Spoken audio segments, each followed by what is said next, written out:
like, and I can just speak from my own experience, for example, working with the city of Hoboken on their redevelopment plan for the Hudson rail yard, or the New Jersey Transit rail yard.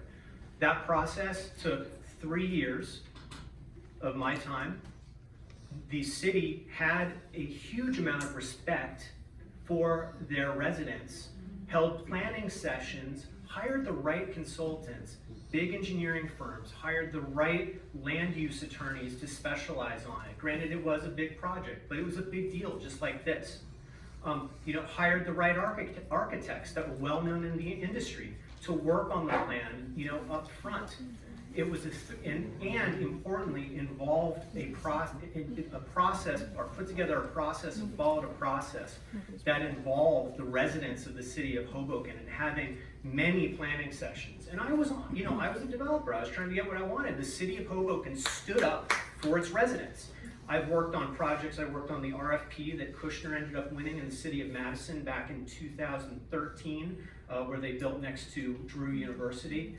Worked for that same company I was working for. There was affordable in that. We were working under COA 2. There was South Orange, my company worked with them. We worked with the city. I worked on a project with the city of Montclair. We had 20% affordable. In all instances, these municipalities worked with their residents, and they didn't try and ram something through without little comment.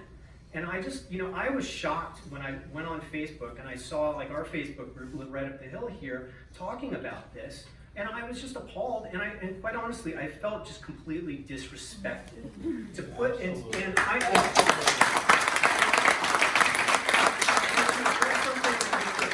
talked about earlier about, well, COA 2 was up in the air, COA was dysfunctional, and blah blah blah. Well, guess what? These other municipalities during that time who had an affordable housing overhang, right, an obligation, knew there was going to be some new body to replace COA. That has been talked about for years if you talk to lobbyists down in Trenton.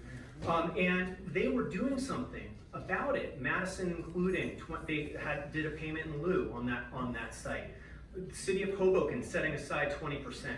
So there were things that could have been done. And I know, look, it's a little bit counterproductive to look at the past, but I'm just trying to make a point that we should take our time here.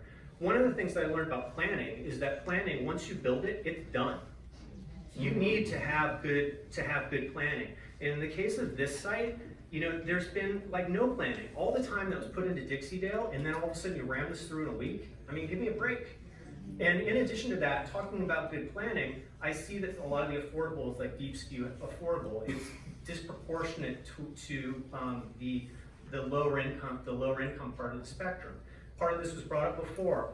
You do think a family of 5 that has an income of $32,000, has more than one car, they're going to need to live actually near ShopRite and be able to walk into town, have their kids walk to Southern Illinois.